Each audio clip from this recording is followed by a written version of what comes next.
This is the Truth Frequency Radio Network. TFR. Truth Frequency Radio.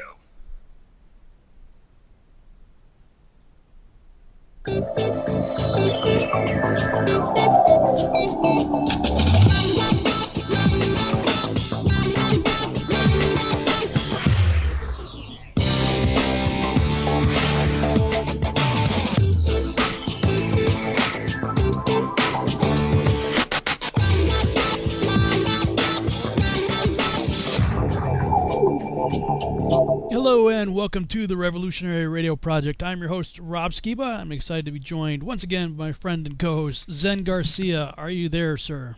I am, brother. Good to be here with you again and with everybody listening. Yeah, man. Tonight, the Take on the World 2020 conference kicked off earlier this evening. I think it started like 7:30 or 7 o'clock or something like that, Central Time. And so that's off and running. So if anybody wants to check that out, you guys can go to Robbie Davidson's YouTube channel, Celebrate Truth. And it's streaming for free, so be sure to check that out. And Take on the World TV also has some stuff on their channel, I think, and you can maybe look it up on the website to find the speaker schedule. Do you know when you're scheduled to go on? No, I have no clue.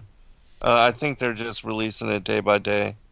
Yeah, they're doing it day by day for the next 3 more days, but they had a schedule up that showed... for the whole thing? Yeah, that showed who's speaking when. I think I'm closing out 3 of the 4 nights anyway, so I know when mine's at the end. Yeah, I have no clue. Well, people can check that out. I enjoyed... tonight they had mine, and then there was another guy, and I just had his name and forgot it already. Kevin's in the chat room. Maybe you can help me out, buddy. I can't remember the other speaker. He was actually supposed to go before me, but something happened, I think, with his upload or whatever, so they put mine on first, and then his followed afterwards. But it was pretty good. And then they got a really... I think they start maybe around noon, I think, tomorrow or something like that. So and then it's like all day for the next couple of days. So yeah, a lot of presentations. I do plan on trying to catch some of it. And, at some point I'll try to go back and review as much as I can. Yeah. Greg, thank you, Kevin. Greg Widener, I think is his name. Greg Widener. His was short, though. It wasn't very long. All right. So last week on your show, we covered the Table of Nations. And I think we pretty much said everything that probably needed to be said for Genesis 10. Can you think of any dangling plot threads we didn't address, maybe?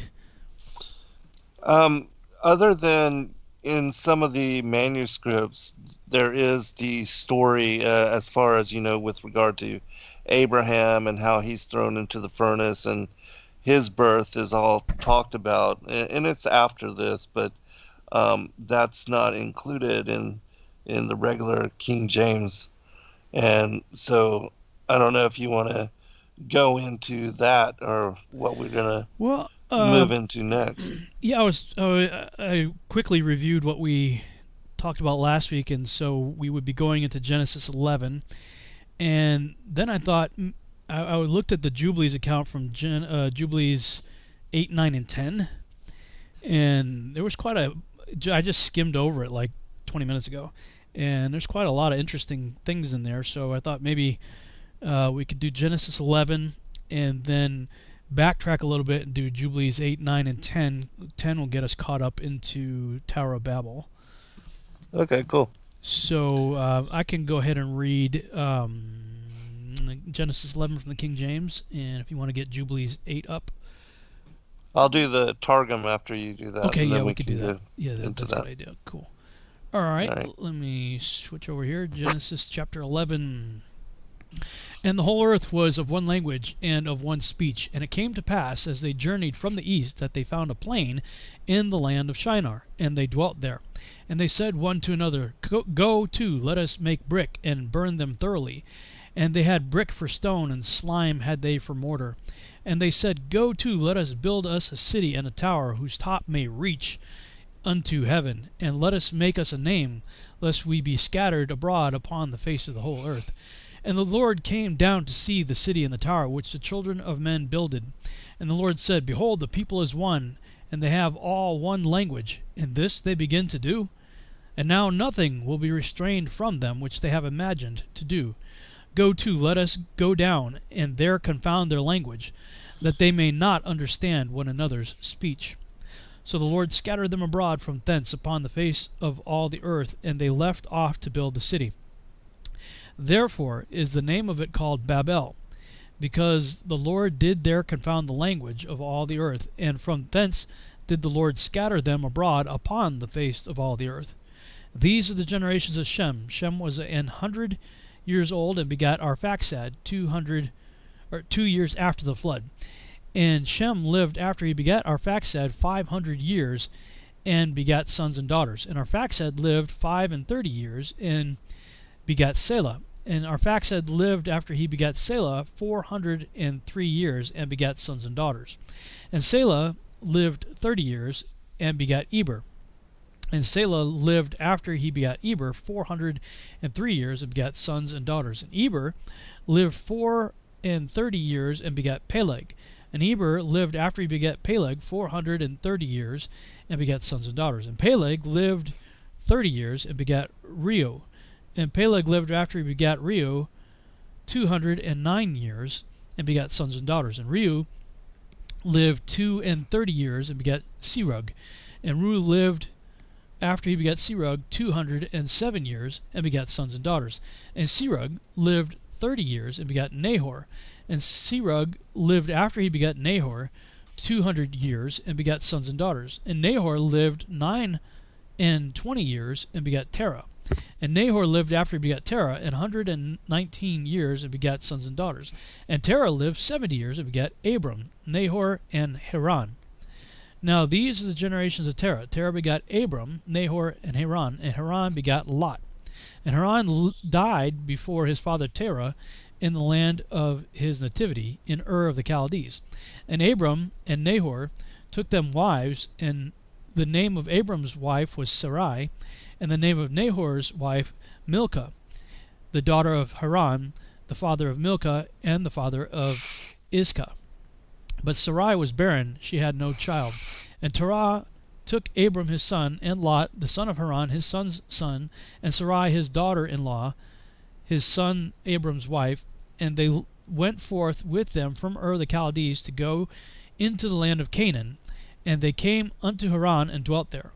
And the days of Terah were 205 years, and Terah died in Haran. That is like a really, really high-level cliff note version of this story. Genesis just gives you like the barest of necessities to help you understand the main character that's being introduced here, being Abram. Yes. But Joshua, we should probably jump into that too. We'll probably camp out here for a while, because between the Jubilees account, whatever you're going to read in the Targum, and if we get into the Joshua account, and I think it'd be fun to do that, because the Joshua account of the life of Abram, leading up to them being called out of Ur the Chaldees, is quite a story. Yeah, and I have some of the other stuff too, the Legends of the Jews, the Perkti, Rabbi Eleazar, and others open. So, all right, the Targum. And all the earth was of one language and one speech and one counsel. In the holy language spake they, that by which the world had been created at the beginning. And it was while they were journeying from the east that they found a plain in the land of Babel, and dwelt there.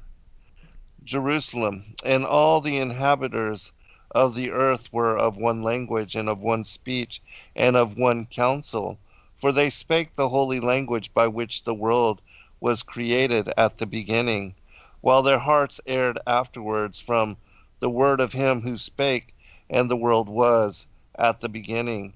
And they found a plain in the land of Pontus, and dwelt there. And they said, a man to his fellow, Come, we will cast bricks and put them in the furnace. And they had brick for stone and slime for cement. And they said, Come, we will build us a city and a tower, and the head of it shall come to the summit of the heavens, and we will make us an image for worship on the top of it. and put a sword in his hand to act against the array of war, before that we be scattered on the face of the earth. And the Lord was revealed to punish them for the work of the city and the tower which the sons of men builded, Jerusalem. And they said, Come now, and we will build us a city and a tower, and the head of it shall reach to the summit of the heavens, and we will make us in it a house of worship at the top, and we will put a sword in its hand, lest there be set against him the array of war, before we be scattered upon the face of all the earth. And the Lord said, Behold, the people is one, and the language of all of them one, and this they have thought to do, and now they will not be restrained from doing whatever they imagine. And the Lord said to the 70 angels which stand before him, Come, we will descend, and we will there commingle their language, that a man shall not understand the speech of his neighbor. And the word of the Lord was revealed against the city, and with him 70 angels, having reference to 70 nations, each having its own language, and thence the writing of its own hand. And he dispersed them from thence upon the face of all the earth into 70 languages, and one knew not what his neighbor would say, but one slew the other, and they ceased from building the city. Therefore he called the name of it Babel, because there did the Lord commingle the speech of all the inhabitants of the earth. And from thence did the Lord disperse them upon the faces of all the earth. These are the generations of Shem.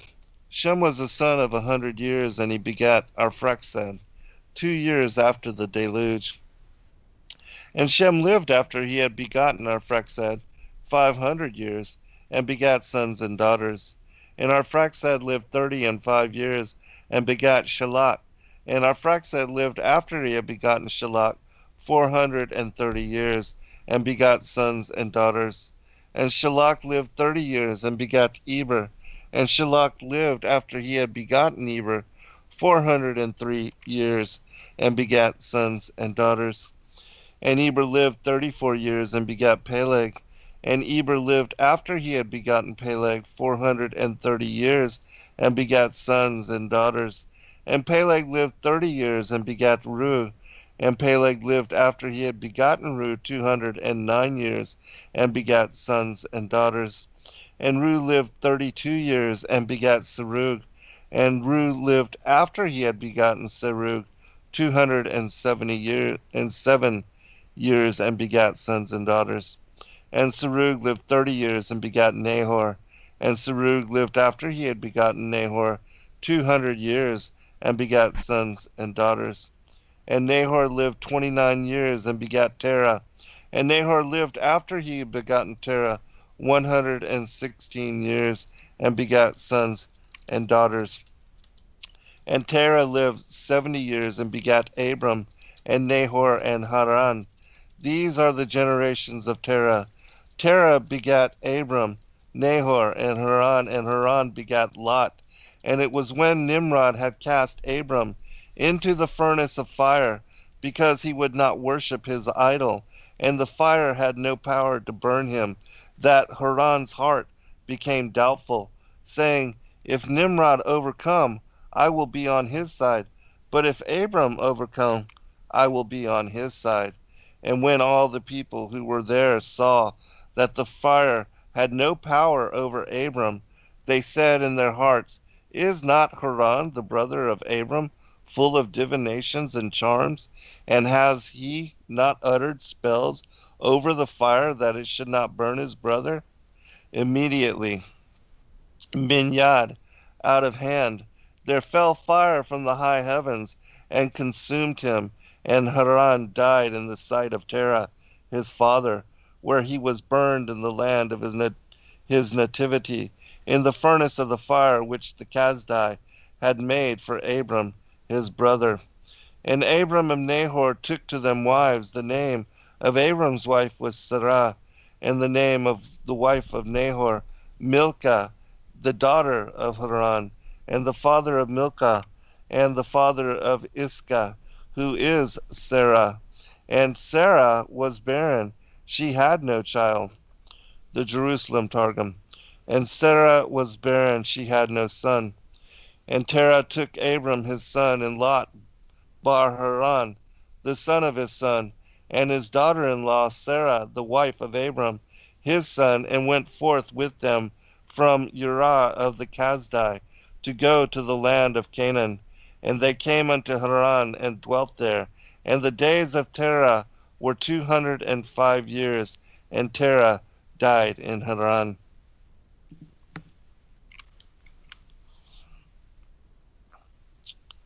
It's interesting that this story does mention, the Targum here mentions, the whole thing with the fiery furnace in Abram. Wow, so that was actually in the Targum. Mm-hmm. That's amazing how much more.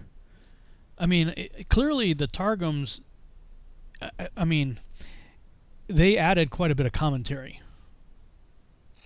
Yeah, but I think this commentary was included in So do you the think that was the original. original text? Because, okay, so if we understand Targum is just the Hebrew word for translation. Yeah. So these are the first translations that came out of the Babylonian exile. Right. Presumably under, what, Ezra, Nehemiah, and those guys?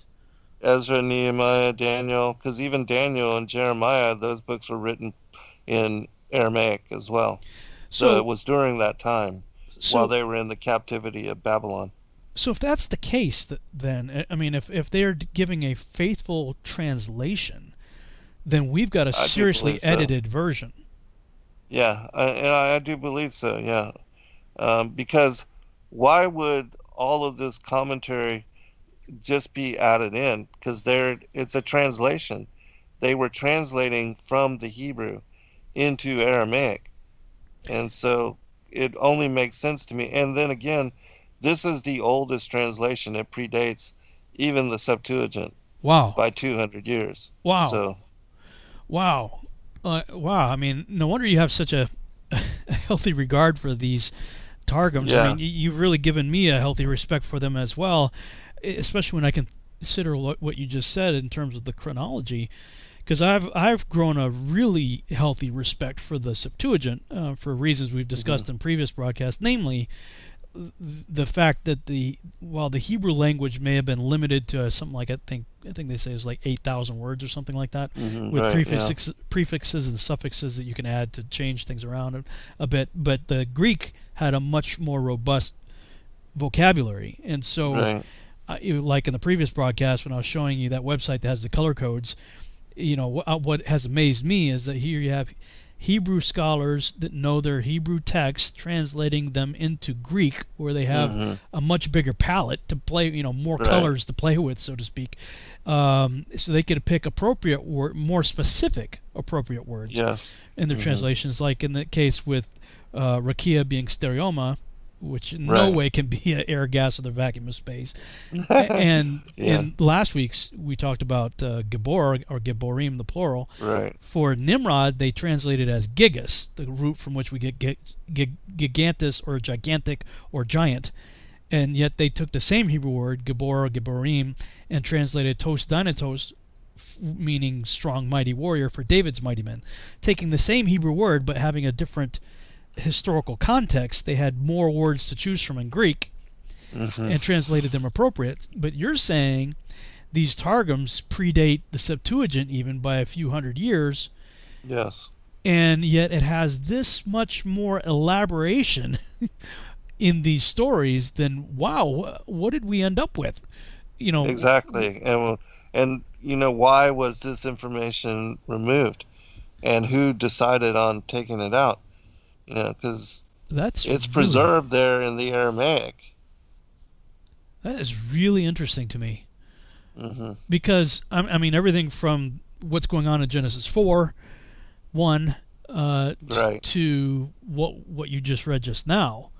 I mean, and then again, the whole thing of the word of the Lord. Right. Like even here, the word of the Lord with his 70 angels coming down and commingling the languages. Yeah, that's let us. You have Christ involved in the story. Oh, that's interesting. Yeah, the word of the Lord and his 70. So that this gets Yeah. into Michael Heiser's dissertation. Right. The Council of the Mighty. I may have issues with him on a variety of other topics, but I think he's right on target with the divine council stuff. Right. And then again, with regard to the Aramaic Targum, in the first 5 books of the Pentateuch, the word of the Lord is represented there 217 times. Wow. And you find only in the King James 11 translations of the word of the Lord. Wow. And so over 200 times it's been removed or changed to just Lord. So then do you think that the texts from which we ended up with the Textus Receptus and even other manuscripts that we now have for our English translations, do you think that those all started being tampered with after the 1st century? Absolutely, yes. Huh. And I think that it was specific to remove The word of the Lord. connotation to Christ as the word of the Lord and his being part of the pre-existent Godhead. And the fact that the Israelites worshipped a Trinity going back all the way to Adam. Wow. That's amazing, man. I mean, it's making me really, my mind is like really opened now to exploring this a lot more, because people always want to question, like Joshua, for instance. We've talked about in the previous broadcast, we won't talk about it now, but why we accept it.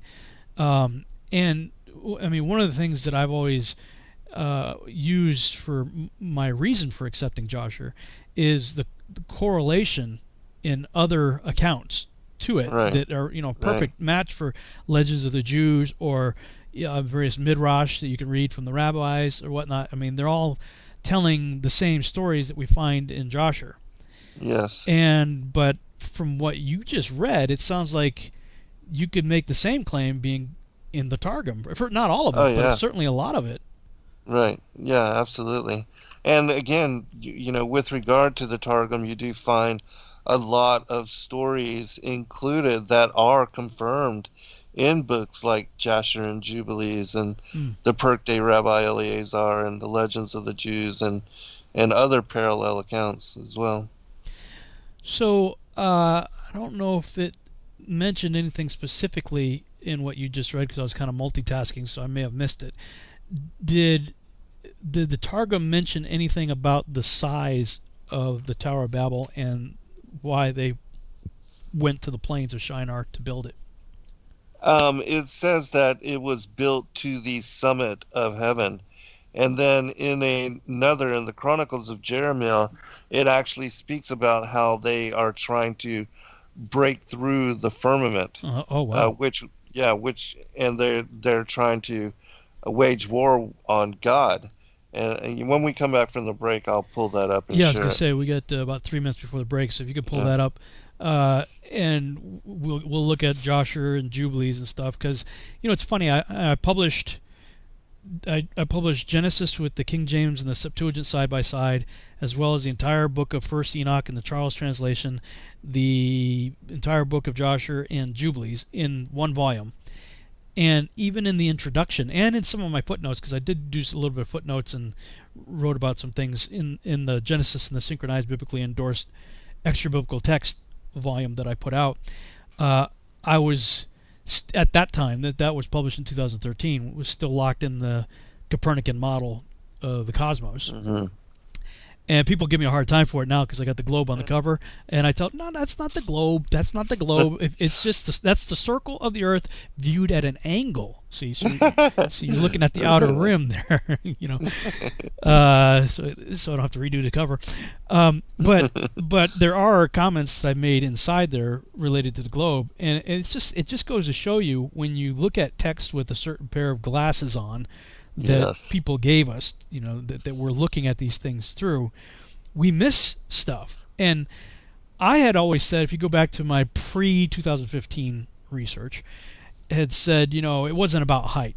If it was about height, they would have started building on a mountain, right? If it's about height, no, they built it in a plain. So clearly, it wasn't about height. And so therefore, the Tower of Babel must have been a Stargate. Yeah. Yes. And of course, Tom Horn, Steve Quayle, all those guys, they're still on that page. And I was on that page largely because of what I was reading in their research. And I was like, and back then we're filtering everything through the whole concept of Copernican. Well, yeah, I mean, to be fair, I would have come to the same conclusions. If they're trying to reach into heaven and they got this little stubby ziggurat thing in a valley, it had to meant something else, right? So therefore, with all the sci-fi stuff we've been programmed with, for decades, we're like, well, it must have been a Stargate. And yet, in the text itself that I published, it tells you, no, this thing is freaking huge. Like, and as I started looking at other research, finding out that the base of this structure was on the low side 100 square miles, on the high side 200 square miles. Right. And now I'm like, oh, they needed a plane of Shinar because they needed a flat surface big enough to have a base for a structure that would be so huge that it would actually make an attempt to reach up to the firmament. Wow. Yes, amazing, yeah.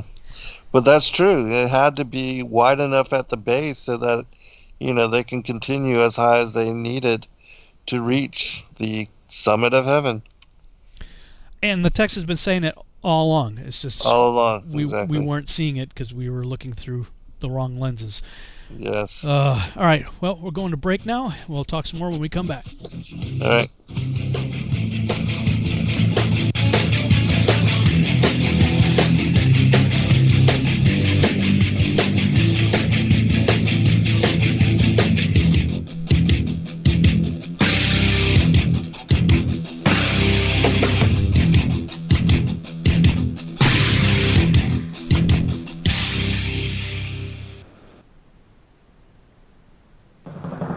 Hey everyone, it's Chris Gio, founder of Truth Frequency Radio and host of Beyond the Veil. The mainstream media and establishment are running scared right now, and they've prominently featured truthfrequencyradio.com as number 89 on the federal government's hit list, also known as the fake news list, which is essentially a list of sites slated for censorship on Facebook, YouTube, Google, and other social media. Now is the time for you to get involved. Share your favorite TFR shows far and wide on forums and social media. Tell your friends and family about your favorite shows. If you're a business owner, get in touch with us to feature your product or service right here on TFR. And if you haven't done so already, become a TFR supporter now and get unlimited commercial-free downloads in high quality. Visit truthfrequencyradio.com/sign-up. Thank you for making TFR the leader in independent and uncensored talk radio. Truth Frequency Radio, your protection from deception.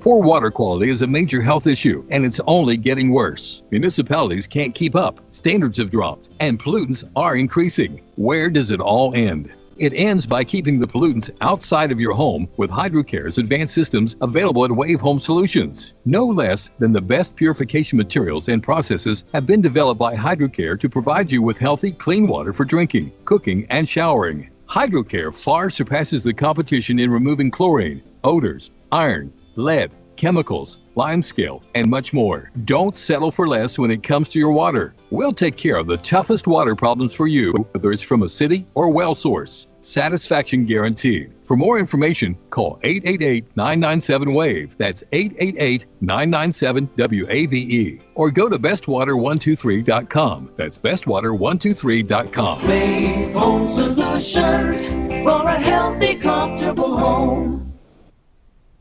Once in a decade, a true story comes along that remembers the future. After 6 Amazon bestsellers, I have completed the epic Birth Trilogy, a true story of Earth. By reading the Birth Trilogy, you will journey with the characters from the origin of Earth to its final destiny in a white-knuckle ride that combines the intrigue of Tom Clancy with the epic scope of Prometheus and Interstellar. You will learn more about the purpose of life, the mystery of death, and the true nature of your soul than you thought possible. The Birth Trilogy is now available on Amazon and Kindle. The audio version is a free bonus when you buy the paperback, so even if you're not a great reader, don't worry about it. I read it for you. Use the Amazon app today and buy the Birth Trilogy, spelled Bearth, or search for my name. I'm Brooks Agnew.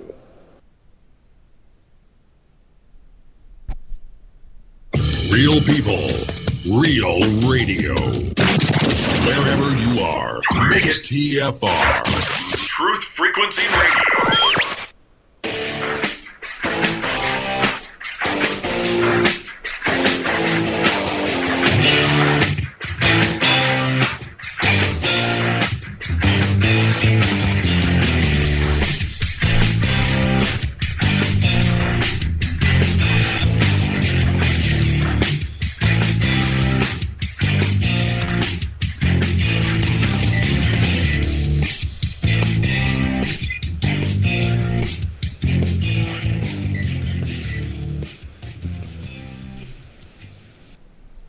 And we're back on the Revolutionary Radio Project. I'm your host, Rob Skiba, and I'm joined with Zen Garcia, and we're talking about Genesis chapter 11.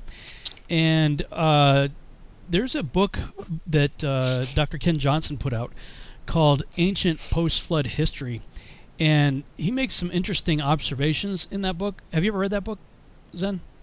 No, I have not. I think I have it, though, actually. But I haven't read it yet. It's a short book. I would advise you check it out. It's got some really good commentary, specifically on this chapter. Although I don't remember him talking about the Tower of Babel so much as he was talking more about who went where and when, as a result of the dispersion at the Tower of Babel. But he did make an interesting observation regarding the origin of what we might consider post-flood gods. The gods in the post-flood world. And we know in Genesis 6:4 it talks about that the offspring of the angels became great men of renown. And I believe that there are pre-flood men of renown and post-flood men of renown. However, the pre-flood men of renown, I think, were much more supernatural in nature, in the sense of being, hybrid offspring like that. Whereas the post-flood account of gods, while there may be some supernatural aspects to it in the sense of maybe people having various attributes and abilities, perhaps due to transhumanism, he makes the case, which is also known as euhemerism, that the gods of the ancient world can be traced back to humans, and just like regular humans. And he was making the observation that, look, Noah lived to be 950 years old and his sons to about 600 years old. The next generation lived to between 400 and 500 years of age, and Abraham's generation lived only to about 200 years of age. And then from Moses to today, people only live until about 120 years of age on the high side. And David said, it was Psalm 90:10, I think it is, where he talks about man's days are 70 years, 80 if by strength. Right. Now, Ken Johnson was looking at this, and I made a chart up in my Mythology and the Coming Great Deception. Of course, I need to make a chart showing overlaps of people and the ages and stuff like that. But in his book, he says, we can see how several myths might develop. First, people who only lived to about 200 years old would consider those living much longer to be immortals, and their parents, who apparently will never die, to be gods. I got a misspelling here. It says day, but should be die, to be gods. But when the first 3 generations start dying off, rumors will develop about wars between the immortals and gods. After the languages change at the Tower of Babel, the legends would have been even more confused, with a variety of different names applied to each mortal or god. This is, again, the theory of euhemerism. If you look that up, it's a theory attributing the origin of the gods to the deification of historical heroes. And Clement of Alexandria even said, in reference to that, he says, those to whom you bow were once men like yourselves. So he's basically saying, look, if you're in that generation that's living, let's say, 100 to 200 years of age, like everybody that's born in this generation is dying out, by the time they're 200. And yet there are people walking around that are twice that old, and their grandparents or even great-grandparents are still walking around. They're 600 years old or 500 years old. Now, just imagine what normal human ego would do in a situation like that, where, okay, you let's say you're in the generation that's living in the 500 time frame, and you got great grandchildren down there and offspring of other people looking at you, and they're about to die. They're on their deathbed in their late hundreds, and they're like, "Why are you still around?" Well, how tempting would it be for you to say, "Well, I'm a god," And as these people are dying off, they would be. What are they going to say? Right? I mean, they're like, "You guys must be immortals," and then they die. And so, I mean, just think about normal human ego, the way people work and the way people think, and think about the amount of wisdom, knowledge, and experience you'd have if you're living 500 years, as opposed to people who are living less than half of that. You'd be extremely smart. You'd have a lot of experience, and you probably are stronger. Obviously, living that much longer, you can see larger stature, possibly even larger stature being a part of it also. I mean, you could see how people would take advantage of that situation very easily, and even start to think of themselves as gods. Yeah, I guess I must be a god. Look how long I'm living, compared to everybody else around me. So I thought that was a really interesting and very reasonable observation of the first several, I mean, probably maybe up to 10 generations after the flood, dealing with these slow decline in longevity and how people could have taken advantage of that situation, and legends and stuff of the battles of this guy. I mean, this guy's 550 years old, and he lived through all this, and he fought those giants there, and you could see see how that would stories that he could tell. I mean, going all the way back. But there is a book, and I've sent it to you. It's called The Travels of Noah into Europe, and it's based on the repopulating of the earth after the flood of Noah's day, and it's like a Tables of Nations as well. But in that book, it also mentions this same thing with regard to the people that lived very long lives. Even Noah, even though he was, it says in the book that he was telling them that he was no god, but yet they were still attributing and worshiping him as such.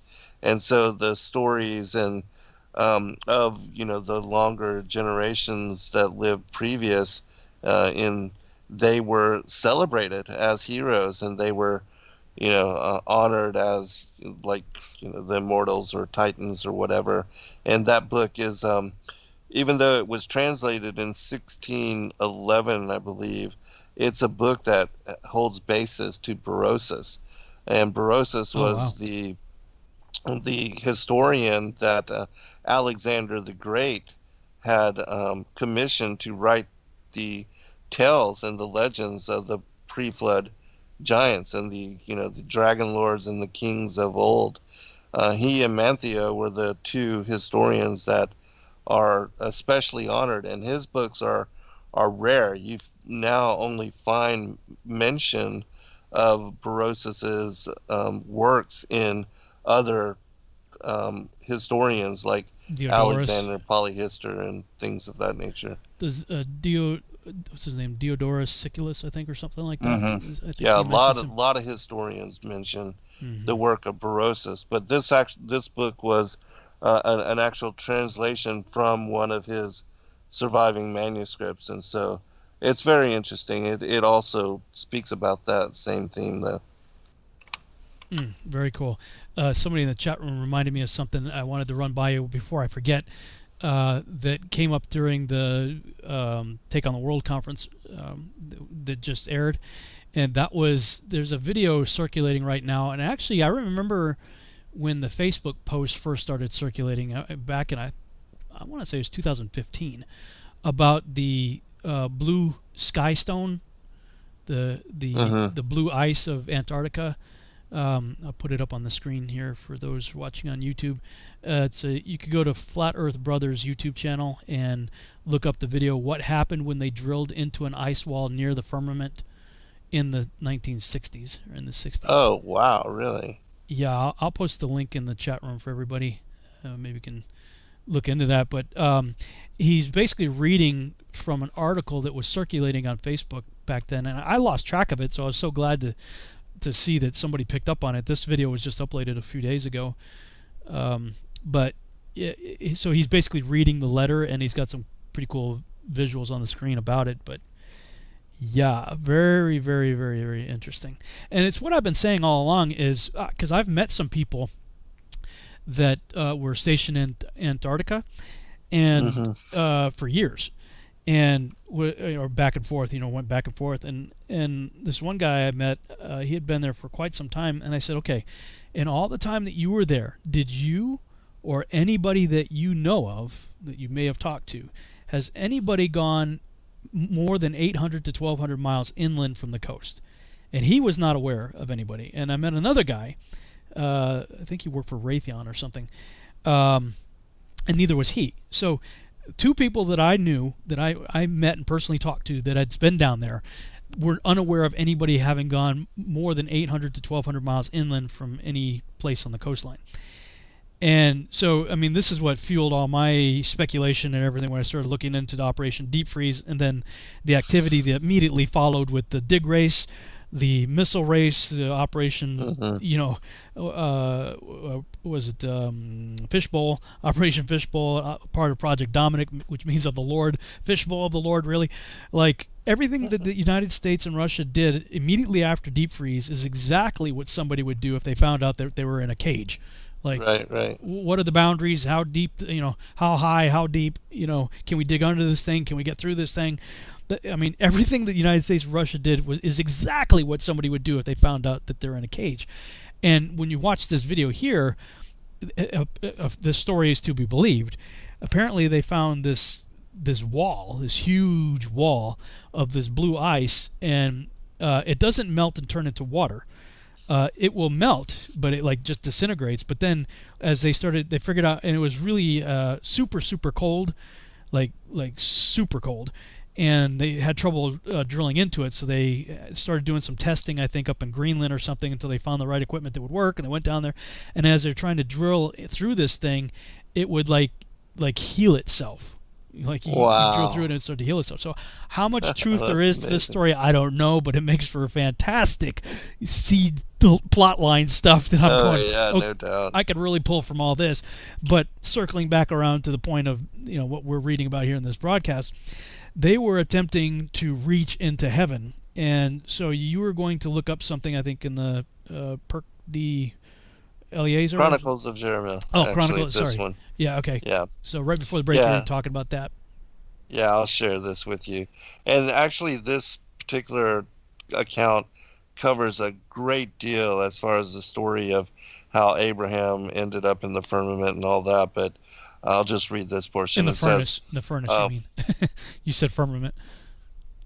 Oh, sorry.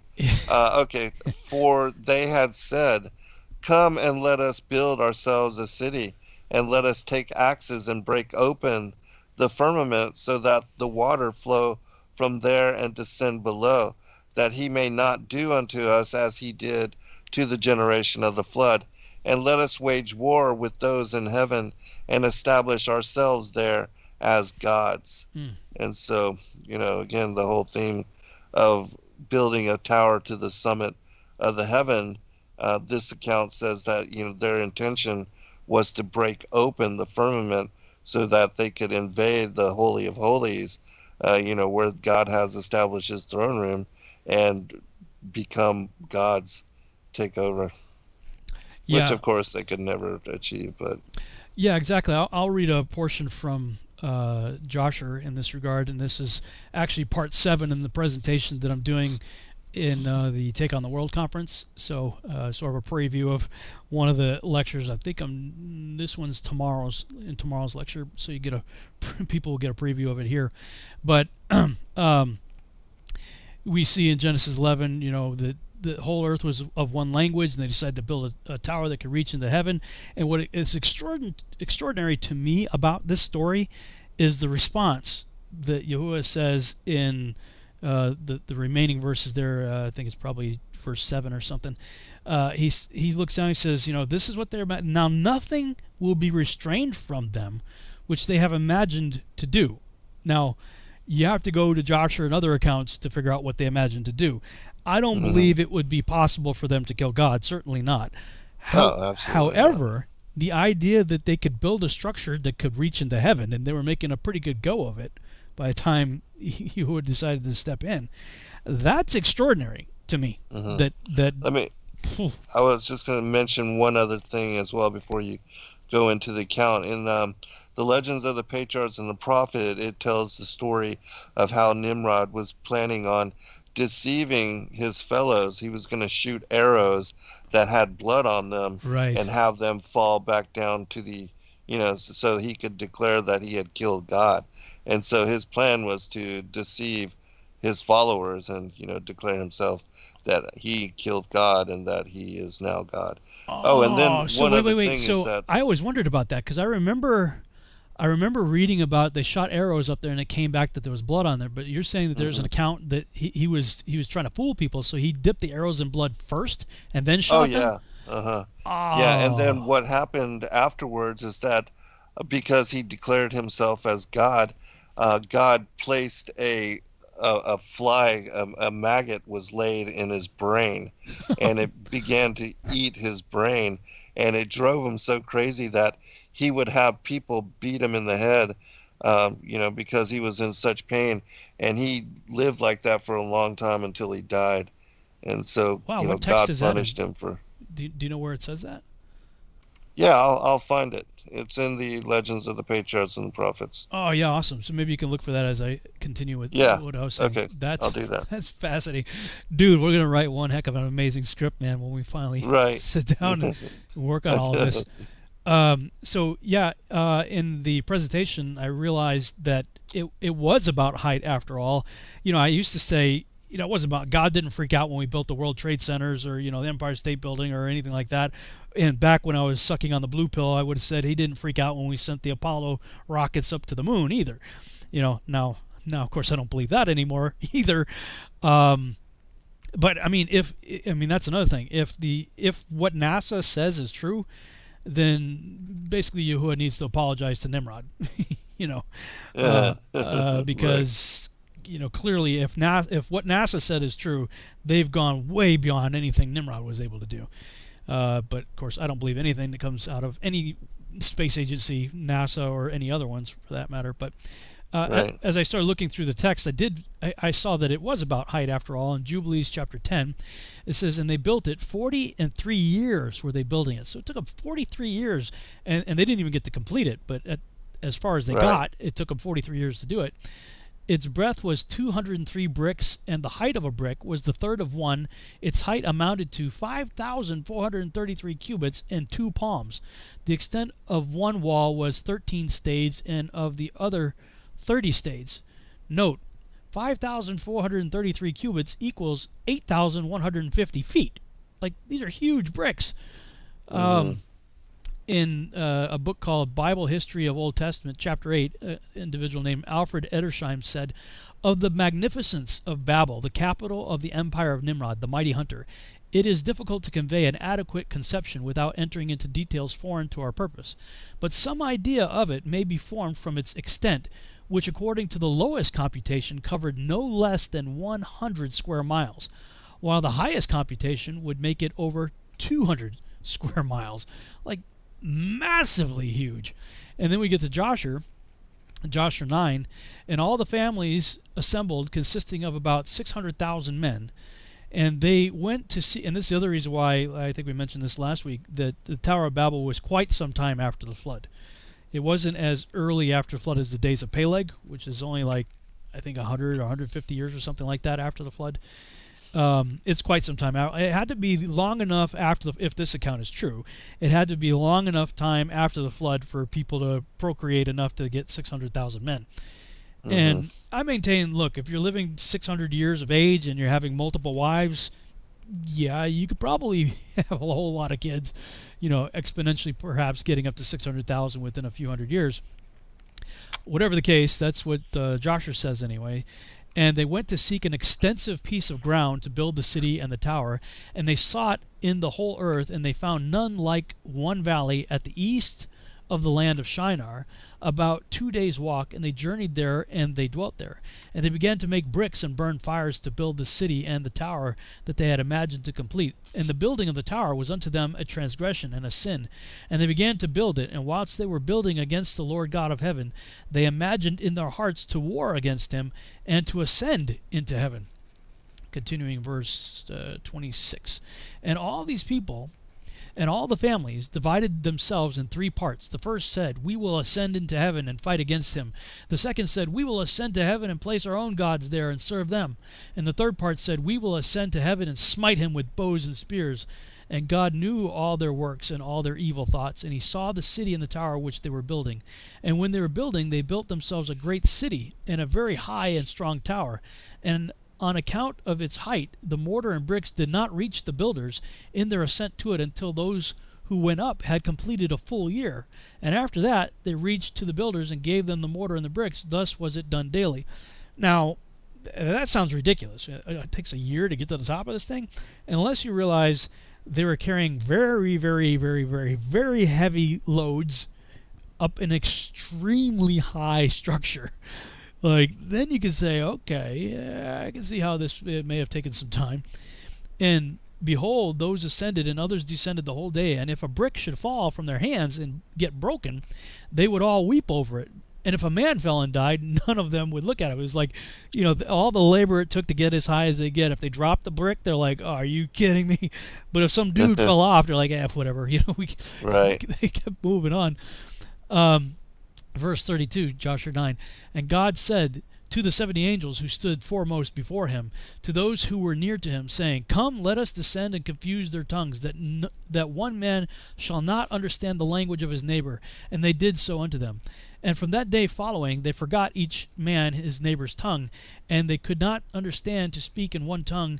And when the builder took from the hands of his neighbor lime or stone, which he did not order, the builder would cast it away and throw it upon his neighbor, that he would die. And they did so many days, and they killed many of them in this manner. And we got a few minutes before the break, so I'll just continue here. And the Lord smote the 3 divisions that were there, and he punished them according to their works and designs. Those who said, we will ascend to heaven and serve our gods, became like apes and elephants. And those who said, we will smite the heaven with arrows, the Lord killed them. One man through the hand of his neighbor. And the 3rd division of those who said, we will ascend to heaven and fight against him, the Lord scattered them throughout the earth. And those who were left amongst them, when they knew and understood the evil which was coming upon them, they forsook the building, and they also became scattered upon the face of the whole earth. And as I was reading verse 35, and thinking back on my time when I was a missionary in India, we were in northeast India, a little piece of India that's kind of squished on the northeastern side there.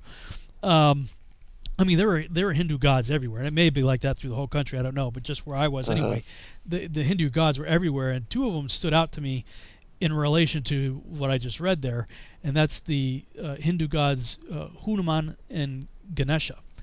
Right. Hanuman is a ape-headed, human-bodied figure, and Ganesha is an elephant-headed human-body figure. And incidentally, as I understand it, Obama used to have a good luck charm of Hanuman that he kept in his pocket. But I began to wonder, I'm like, did Yahuwah's judgment on the people at the Tower of Babel result in the creation of the Hindu gods? Like, I don't know, but that's rather interesting. Mm-hmm. Mm-hmm. Yeah, fascinating. All of these stories, and then reconsidering everything when you look at the fullness of the context of all of them, and reading and studying them from all the different manuscripts. Yeah, definitely. We got 3 minutes before the break. Is there anything you can read before that, or? Yeah, I'll read that one portion. Let me. Okay. Get back to it. Okay, yeah, this is where, and I can read more of it when we come back, but okay. It says, some shot arrows into the sky, and they came down tinged with blood. Then they shouted and cried, see, we have killed everyone who is in heaven. And it also says that, curiously enough, there's a similar story told by the Chinese of one of their earlier monarchs who thought himself so great that he might war against heaven, he shot an arrow into the sky, and a drop of blood fell, and so he said, I have killed God. And then it goes on into the story of Nimrod. And I was actually looking for that story of where God punished him with the net. So what was it that you just read from just now? It's the Legends of the Patriarchs and the Prophets. Oh, very which cool. It contains multiple stories of worldwide traditions, the different accounts of the Old Testament prophets and patriarchs. Very cool. It's a fascinating text, yeah. Somebody in the chat room agreed about the Hindu gods. He said, I used to be a Hindu. And he said, yeah, I think that's true, what we were talking about. I mean, and it is so bizarre because when I was there, I mean, they had all kinds of freaky gods. I mean, hundreds of them. Oh, yeah. And I was just going to say, it reminds me of the story again of, even like the dog-headed people and what we were talking about with the linemen of Moab and all of that. Right. Well, I mean, they had to have their origins somewhere. In this case, if they were intending to set up their own gods in heaven, and he specifically singled out those people right there. Let me go back to that verse. In verse 35, and the Lord smote the three divisions that were there, and he punished them according to their works and designs. Those who said, we will ascend to heaven and serve our gods, became like apes and elephants. So it makes you wonder if they had crafted gods that may perhaps look like this. And he's like, okay, you want to be like that? Right. Fine, I'll make you like that. And maybe that's what happened to the dog-headed people, too. Maybe. I don't know. Way. All right, we're going to break, and we come back, and maybe you can find that other passage you were talking about. All right, looking for it now.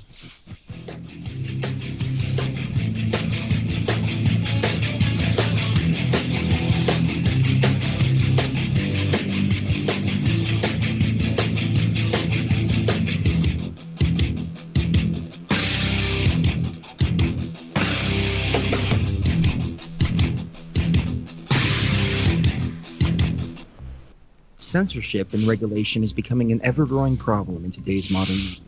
From the mainstream to YouTube and Google, the information you're looking for is buried by official narratives and propaganda. This is why TFR is 100% uncensored, unregulated, and listener-supported. The shows on TFR are not micromanaged by the station, and our hosts are free to speak their minds however they please. As such, the views and opinions expressed on our station are of those who make them. If you happen to hear anything offensive on TFR, please send us an email to toughtitty@tfrlive.com, and we'll be happy to tell you that we really don't give a damn. We stand for freedom of speech and non-censorship. If you also stand for free speech, you can go to tfrlive.com/signup and sign up for a TFR supporter pass and help us in our mission to keep the airwaves uncensored and unregulated. TFR Live, your uncensored and unregulated protection from deception.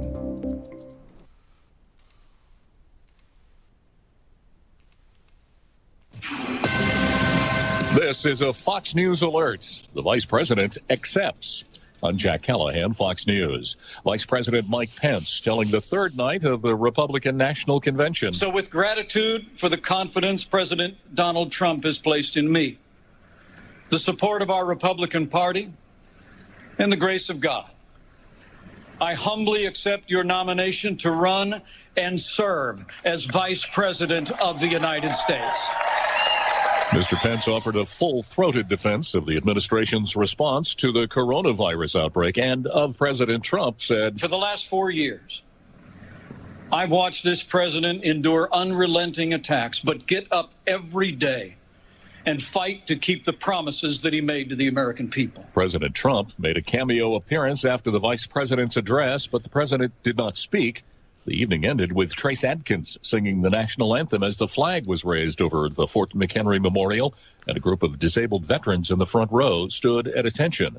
The GOP convention concludes Thursday night with the president's acceptance speech.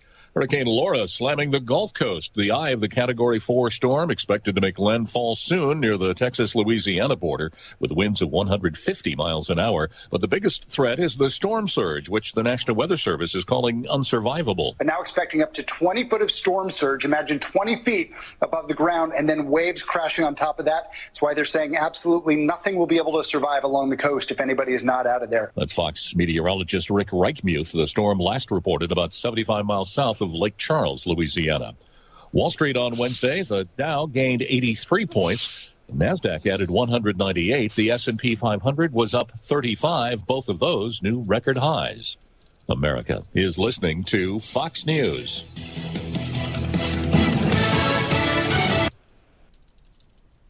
You are now tuned into the Truth Frequency. We are TFR. TFR.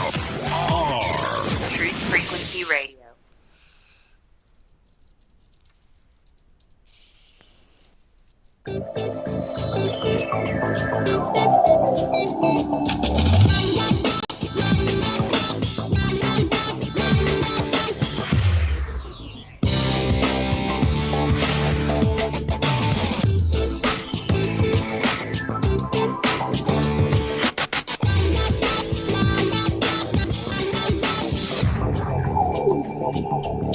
And we're back on the Revolutionary Radio Project. I'm your host, Rob Skiba, and as usual, time is flying by. We're already in the second half of the show, and you were going to look up some stuff there, Zen, before the break.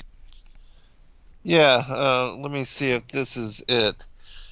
According to Tabari, God sent an army of his flies against the hosts of Shalatimer and Nimrod, and these flies attacked the soldiers in their faces, and the flies were so numerous that the soldiers could not see one another, and the horses stung by them went mad and leaped and fell, so that what with the horses and the flies, the army was entirely dispersed. Nimrod escaped to Babylon, but he was pursued by the meanest of the gnats of that host. It was blind of one eye and lame of one leg, and when Nimrod sat down on his throne, the gnat settled upon his knee. Then the tyrant smote at it, and it rose, flew up one of his nostrils, and entered his brain, which it began to devour. Nimrod beat his face and his head, and when he did so, the fly ceased gnawing at his brain, but he had no repose from his agonies, save when he was struck upon the head. Consequently, there was after that always someone stationed by him to strike his head. The king had a large blacksmith's hammer brought into his throne room, and with that his princes and nobles smote him on the head. And the more violent the blow, the greater was the relief afforded. Nimrod reigned 1,000 years before he felt the torment of the gnat. Up to that moment he had suffered no pains. He lived for 500 years with the fly eating at his brain, and all that while, night and day, there were relays of men to strike his head with the hammer. Wow. That's quite knucklehead. That's quite right. I mean, the agony and the punishment. But I mean, if you're gonna declare yourself as God, I mean, what's more blasphemous than that? You wanna be God? Okay, you're gonna whack yourself in the head with a hammer for the rest of your life. Mm-hmm. Oh man, that's just brutal. Brutal, yes. Jeez. What text was that from? The Legends of the Patriarchs and the Prophets. Wow. I'm gonna have to look that up. What chapter was that? It is the chapter on Abraham. Yes. I'm sorry. I don't know. It's like I got this like Three Stooges thing in my head. Right. Like he's got these guys like sitting around him. Hey, I need a whack in the head. Right. Yeah. The agony. It reminds me also, that Herod, he died with the worms eating him. Oh yeah. And so, but he did the same, declared himself to be as God, and then also in trying to kill Christ and slaughtering all those babies. He said he began to beat himself in the face. I got to tell this. When I joined the Army, of course, you got to go to boot camp, and I was so naive and 18-year-old kid down there, and you know, when we got down there, something happened, and our cycle got delayed a little bit. So they brought us to this, like we found out later, it was just a reception area. And we were there for like, I don't know, like a week or so before going to actual basic training. And it was pretty awesome. I mean, it was like, you know, we woke up at like 10 o'clock in the morning, you know, we were in bed by like 10 o'clock at night. And, you know, we had classes during the day and stuff. And I'm like, man, this must be the kinder, gentler army I always heard about, you know, that was coming, right? And then got the wake-up call. No, you know, now we're going to the real deal. So we got all our equipment, and well, actually first they put us all in this big room, and they had all these doors to the left of where we were sitting, and the class was before us. They would go in with their civilian clothes, come out in their underwear, go in, you know, to another door, come out bald, go in another door, and then they come out the other door with blood dripping down their arm and this terror on their faces as they're holding their arm, and then they go in this other room and disappear, and we never saw them again, right? So, and I kept looking over there like, what is happening to these people, you know? And the drill sergeant's like, Skiba, you got something wrong with your neck, boy? I'm like, no, drill sergeant. They actually made me go stand in the corner with my nose in the corner so I couldn't turn my head. Like, apparently you got something wrong with your neck, boy. So straighten my neck out. And then they continued whatever they're doing. Then we were next. So we go in there, and, you know, we go in our civilian clothes, come out in our underwear, go in, get our uniforms, and we're carrying all this stuff out. We go in this other room, they shave our heads. And I don't know, I watched too many Looney Tunes shows or something growing up, because the dude in front of me had this perfect Q-tip looking head with these big ears sticking out. Like, it was like I was looking at a Q-tip with ears, you know? And like everything just made me laugh. Like, it was so funny to me. And I kept getting in trouble. Well, then we go into this room, and they had these guys on either side with air guns that were full of shots. And the guy had a hair lip, and he talked like this. He talked kind of funny. He's like, okay, you know, keeping in mind safety as our primary consideration, be sure not to move, because when the air gun goes off, it will shred your skin. Next. And the guy on the left would inevitably shoot like a half a second before the guy on the right did, and you would twitch. And so it would make your right arm bleed. So then when you walked out holding your bleeding arm, the next class, you know, hey, Murphy, what's wrong? You got something wrong with your neck, boy? And the rest of the people looking at us, you know, with their bloody arm. Right. So they take us to the barracks, and I'm a stomach sleeper, and I'm like one of these guys. I'm like a rotisserie chicken. I'm flipping all night long. Well, they made us lay in our beds at attention, lay on our backs at attention, right? They scared us to death, right? You will lay and sleep at attention. You know, I'm like, what? So, you know, I was so scared I did, but it's like 4 o'clock in the morning. Joe threw a garbage can down the middle of the barracks, and, you know, started banging on the lid. Get up, get up, get up. Oh my gosh! And I shot out of bed so fast, like, what? And there was I was in the lower bunk, and there was a little railing about 6 inches below the upper bunk, like a support beam, and I got that right across the middle of my forehead. Pow! Temporarily knocked me unconscious. Right, I'm laying there, and as I start to come to, I got this silhouette of this drill sergeant. What do you think this is? The Marriott, boy? Get up! Get up! Get up! Ah! So we run outside, and they have us flipping around doing, you know, push-ups and sit-ups and flutter kicks and stuff. And then they take us to the first sergeant's office, and we had to get our meal card. And this is a card you had to show anytime you went to the chow line. So if you didn't have it, you didn't get to eat, right? And I don't know how it happened, but somehow I ended up being the first unlucky schmuck at the front of this whole line of, you know, over 100 guys. And so the drill sergeant, we were standing outside the first sergeant's office. He goes, okay, when you get into the first sergeant's office, say this, that, the other thing. Okay, and he said all his instructions we're supposed to do. He said, all right, get in there, Skiba. I forgot everything he said, like, right after he said it. And, you know, I do my best, you know, march forward, right face. And just as I open the door, there's a drill sergeant on the inside. He goes, oh, my God! And they start out, everything they said started out with, oh, my God! He's like, oh, my God, you're bringing snakes into the first sergeant's office. I'm like, snakes? I'm freaking out. So they say, get out of here, get out of here. So they send me outside. And, of course, the other drill sergeants that are out there realize I screwed up, because otherwise I'd be in the first sergeant's office, you know. So they all surround me with their Smokey the Bear hats. You know, they got the Smokey the Bear hats, you know. and like the brim of their hats are like connected to my head, so I've got like this drill sergeant. His nose is right up against my nose. He's like, "What happened, Private? What are you doing?" I'm like, "I don't know. They said I brought snakes into the first sergeant's office." He's like, "Snakes? Oh my God!" I'm like, "I know. Oh my God." I'm from Massachusetts. I'm in Fort McClellan, Alabama, right? I'm thinking copperheads or something. I didn't know what I was talking about. So he's like, "Boy, beat your face." I'm like, "Beat my face?" He goes, "Beat your face." I'm like, "All right." So I start smacking myself in the face, right? And they let me do this for quite some time. It's like, finally, one of the drill sergeants stops me. He grabs my hand. He's like, "What are you, some kind of moron?" I'm like, "Yes, drill sergeant." And he goes, so this guy goes, he points to the guy who told me to beat my face. He goes, "What did he tell you to do?" I said, "He told me to beat my face." He goes, "Well, you better knock him out, boy." I'm like, "Knock him out." He goes, "Knock him out." I'm looking at this guy. He's like huge, right? I'm like, "No, drill sergeant." He goes, "No, drill sergeant." This other guy like tackles him. He's like, "He told you to beat your face." I did. He goes, "Well, he told you to knock him out." I'm like, "No, drill sergeant." He goes, "Boy," he said, "you better kiss Alabama right now." I'm like, "Kiss Alabama? Kiss Alabama." I'm like, "Okay." So I get down on the ground and I start making out with the dirt. I don't know what he's talking about. So after I do that for a few minutes, he grabs me by the back of my neck and he holds me up and I got like dirt in my mouth. He goes, "Boy, you really are a moron." I'm like, "Yes, no, sergeant." So he drops me and he picks me back up and he goes, "Okay, well, we tell you to beat your face or knock him out or kiss Alabama. That means do push-ups." I'm like, "Oh, why didn't you say so? I could do that." So I get down, I knock out about 50 of them. He goes, picks me up again. He goes, "Boy, when we tell you to beat your face, knock him out, or kiss Alabama, you're only supposed to do 10. Now get back down." Okay. 10 more.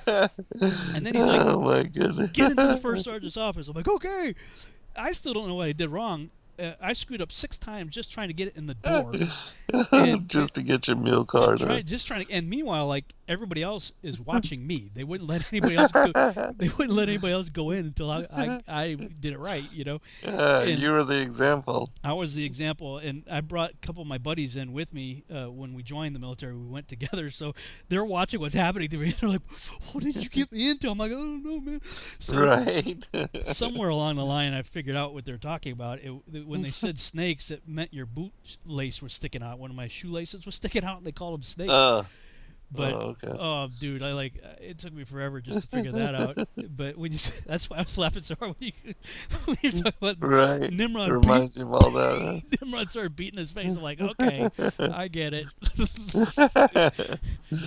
Oh man, sorry for the rabbit trail, but it's good. You triggered me, man. You triggered me.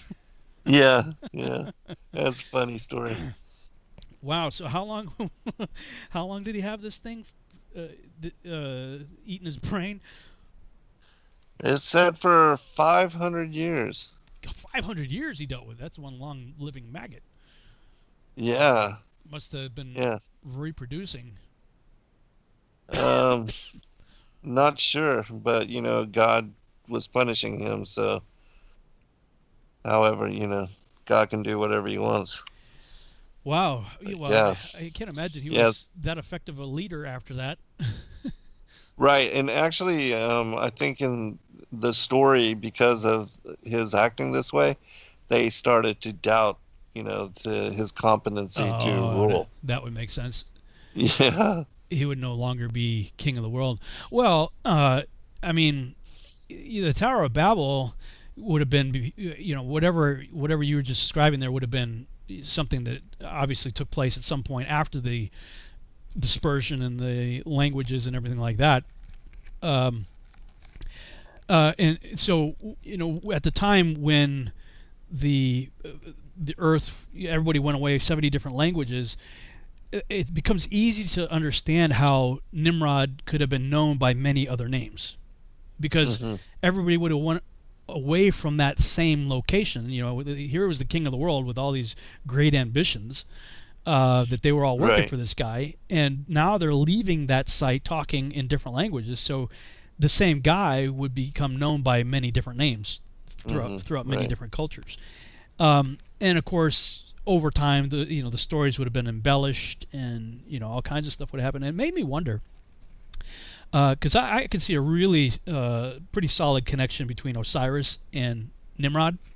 And you have in the Egyptian mythology was it 72 conspirators of Set, and they were responsible. His brother killed him, and all that. But in Joshua, we see that it was Esau that cut off his head. But if you read the story, I think he was just going on like a hunting expedition. And he and Nimrod and a bunch of his buddies they split up into teams, and I think it was Nimrod and I think 2 other guys that were with him. Yeah, the King's Guard. Yeah. When Esau waited in hiding and waited for an opportune time, and he rushed out and killed him and chopped off his head. He was trying to get the vestures of light from the garments of power. Yeah. Right. So and for people who are listening, the story where Esau sells his birthright for a bowl of beans makes a whole lot more sense when you read the Joshua account of this. That story happens right after he kills Nimrod. Like he kills Nimrod and the 2 guys that are with him, and then the other guys hear the commotion, and so Esau takes the cloak and they're chasing them and runs off, and apparently escapes them. And then he's like, look, I don't care. What do I care about my birthright? Just give me something to eat, lest I die. He was famished. He didn't think he was going to make it through the night, anyways. Yeah, he didn't think he was going to make it, and because the story doesn't make any sense at all otherwise. When you read Genesis, like he sells his birthright for, here's a mighty hunter. First of all, his dad loved him because that's my boy. He brings home the venison, right? Esau was a hunter, and yet he sells his birthright for a bowl of beans. It makes no sense in the Genesis story. Makes total sense in the larger context of Joshua and killing Nimrod. But the point would be is that he kills Nimrod, chops off his head, and kills the other 2 guys that were with Nimrod, and the other people that were part of the hunting party, they weren't there. They came and saw the aftermath of it.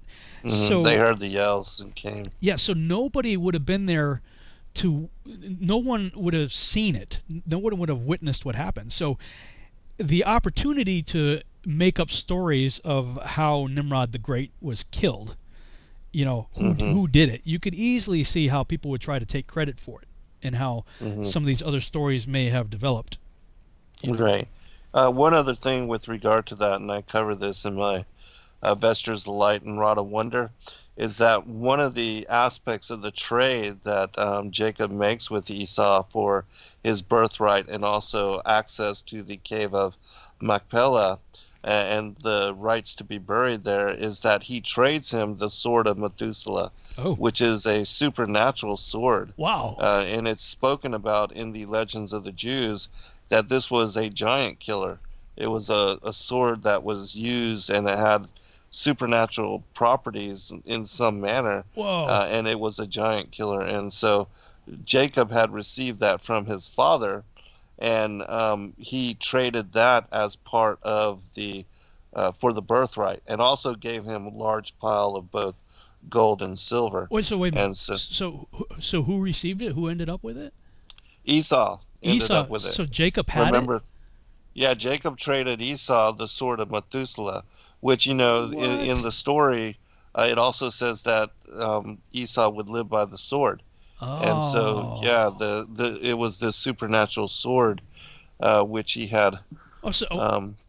Wow. Okay, wait a minute. First of all, where is that from, and how did Jacob end up with it? It was given to him by his father Isaac. So, okay, Isaac, how did Abraham get it? I believe that it was passed on. Methuselah passed it on to the patriarchs and to. So Shem must have given it to him. To Lamech, and then to Noah, and then Noah, and on. Shem and whoever, and Abraham. Yeah, Abram lived with Shem and Noah for an extended period of time. So, actually, Abram and Jacob was living there with Abram, and Abram passed away that night. It was Passover, and his father was mourning. That's correct. And that's why he was, doing the lentils, which was a burial ritual, traditional meal for mourning. Yeah, and that's when he traded it off. But yeah, all that is covered in great detail in that Vestures of Light book. Oh, wow, man, I'm looking forward to that because we're working on the Seed video game, and and it deals with Methuselah and right before the flood and everything. So I wasn't aware of any giant slaying sword of Methuselah. Like, that's just way cool. Yeah, I'll see if I can look it up while we're. Yeah, we're about ready to go when to we break. Go to next break. Yeah, we'll go to break in about 7 minutes. But boy, that would really play in good for some of the plots that we're working on the video game side of things.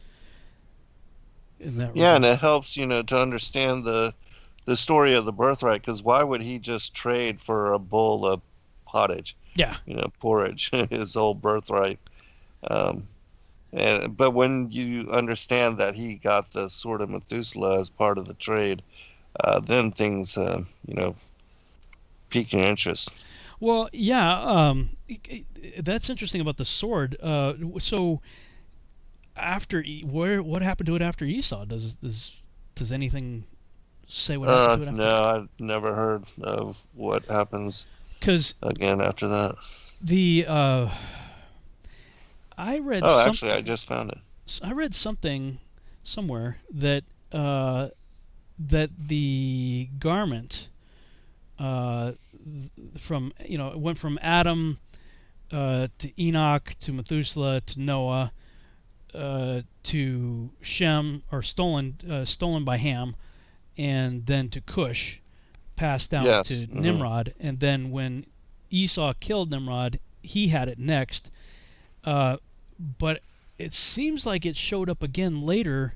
I don't know if it was Elijah or somebody. Well, no, it goes from after Rebecca saw where Esau had hid them, and she gives them to Jacob, and then Jacob gives them to Judah, but he loses the birthright because of the whole trial with Tamar, and then so he takes them back as far as the rod, and then gives them to Joseph, and then after Joseph dies, then the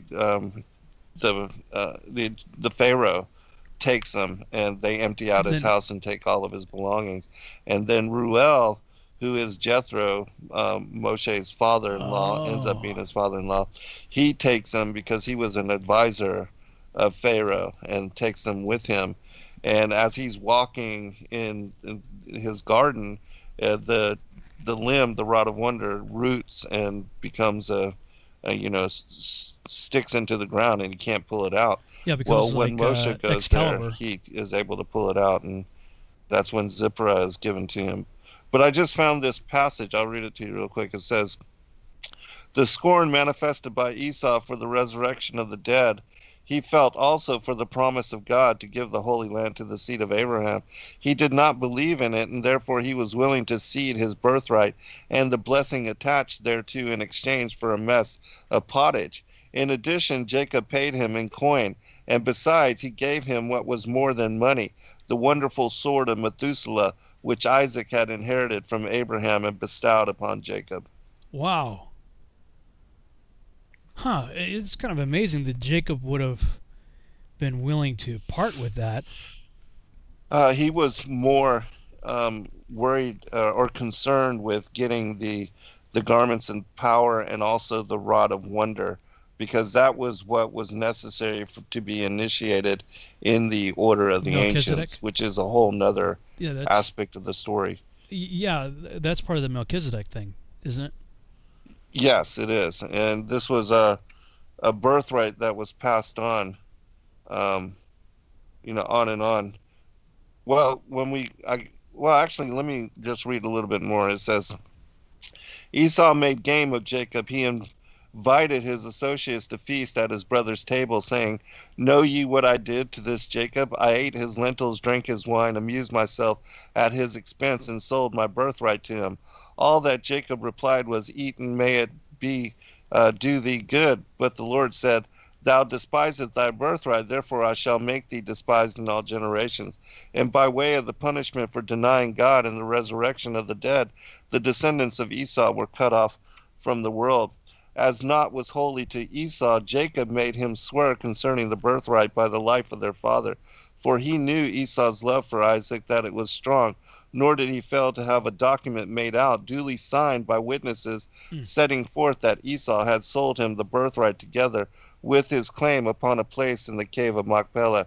though no blame can attach to Jacob for all this, yet he secured the birthright from him by cunning, and therefore the descendants of Jacob had to serve the descendants of Esau. And so, the story goes also that when Joseph is taking Jacob to be buried in the cave of Machpelah, that Esau contends and would not let them take him there.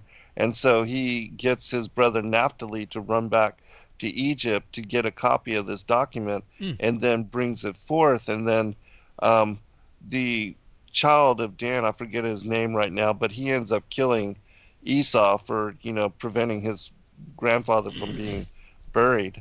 And so that whole story is in the book of Jasher as well. Wow.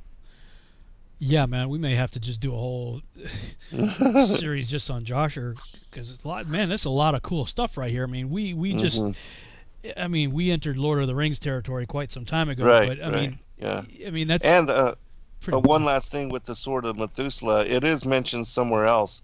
There are 2 witnesses to this. I have another account of the sword of Methuselah somewhere in that Vestures of Light book, and then this one from the Legends of the Jews. So 2 confirming witnesses. I am totally looking that up right now. So have you published that book? Yes, I have the Vestures of Light and the Rod of Wonder. It's the 2 books. It's 3 books back now. I just released the Pre-Adamites and the Antediluvian World, and I'm about to release the Dragon Lords and the Antediluvian Kings, which is the second in the series of the Pre-Adamite book. I just did a quick search on this, and apparently from the Sleepy Hollow, I guess, TV series, they actually have something apparently in that show. Really? That was the first thing that popped up. The Sword of Methuselah, also known as Enoch's Sword, is a powerful blade that possesses the power to defeat any being on earth, including demons such as Moloch. However, whoever uses the sword to take a life shall have their own soul taken in exchange by the sword. It also appears the blade can grant swordsmanship skills and stuff, but apparently this is like a wiki fan page, something or another from Sleepy Hollow. Well, somebody did some research there. Well, a lot of these shows like that, they do their research. I mean, they actually do pull, they take a lot of creative liberties, certainly, but they do their research and pull some of these things out.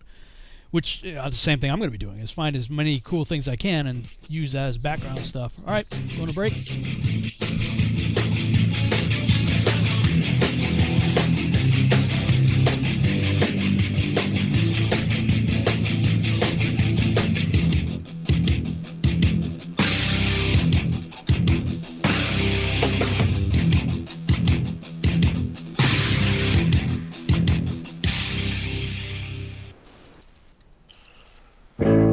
The reviews for Extendivite are amazing. Here are some from Amazon.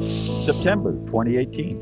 Extendivite works in keeping my blood pressure in the normal range. I've been using Extendivite for many years now. May 2018. Great product. I use regularly and I rarely get sick. March 2018. This product has relieved what appeared to be angina pain in my chest and shortness of breath after climbing stairs. I'm quite happy about it. February 2018. My husband, son, and I have been using this product for a few months now, and we have noticed an improvement in our joints and blood pressure.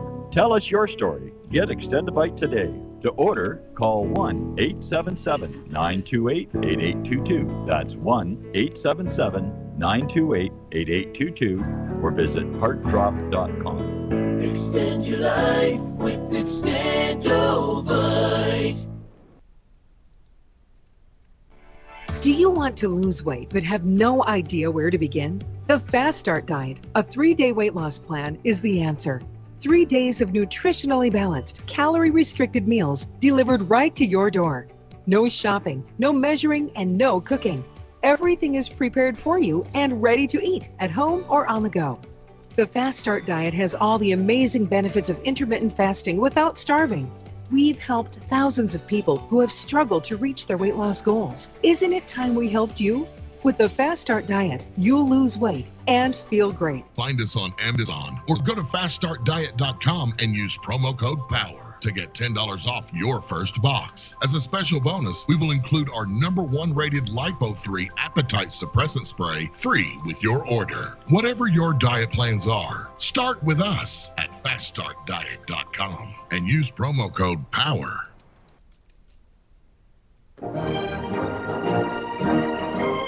Hi, I'm Sergeant Jim Ram, retired. In early 2012, I was facing a laundry list of chronic health conditions that my physician was telling me were incurable. I knew there had to be a better way, and I learned how I could reverse every one of my ailments with science-based, clinically verified medical nutrition. In just a few months, I was able to reverse high blood pressure, gastric reflux, sleep apnea, arthritis, degenerative disc disease, heart arrhythmia, AFib, and many more. And I've lost over 70 pounds and kept it off. Now I'm hosting a radio program that's dedicated to helping my listeners do the same. If you're sick and tired of being sick and tired, if you're sick of being used as an ATM by your doctor, then you'll want to tune into the Your DIY Health radio program here on Truth Frequency Radio every Thursday from 9 a.m. to 11 a.m. Eastern and 6 to 8 a.m. Pacific.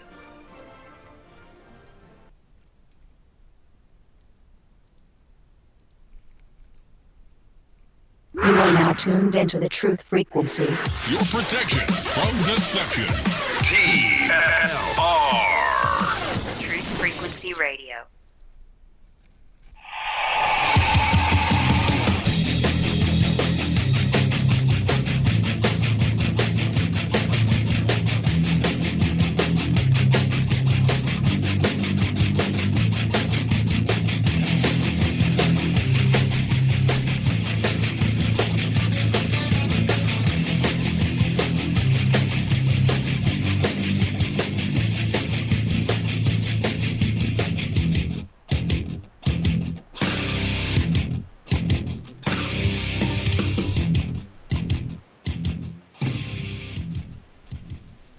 And we're back on the Revolutionary Radio Project. I am your host, Rob Skiba, for the final half-hour segment of the broadcast. We are talking about a lot of really cool stuff. And listen, guys, if you really want this to get out to the masses, I mean, we're going to reach a few thousand people here on YouTube. That's cool. Imagine how many more people we could reach with a mainstream-style television series that has this stuff as the plot content. That's what we're trying to do. That's exactly what we're trying to do with Seed. So check out seedtheseries.com. Help us make this happen. I'm not going to go through the studios. The only way it's going to happen is if we link arms and do this together. But were you able to look up any more cool stuff during the break? Yeah, I had pulled out, I got the whole story here from this other account. So I'll just read it, and then it'll give you the fullness of what I'm talking about. It says that the men slain by Esau on this day were Nimrod and two of his adjutants. A long-standing feud had existed between Esau and Nimrod because the mighty hunter before the Lord was jealous of Esau, who also devoted himself assiduously to the chase. Once when he was hunting, it happened that Nimrod was separated from his people. Only 2 men were with him.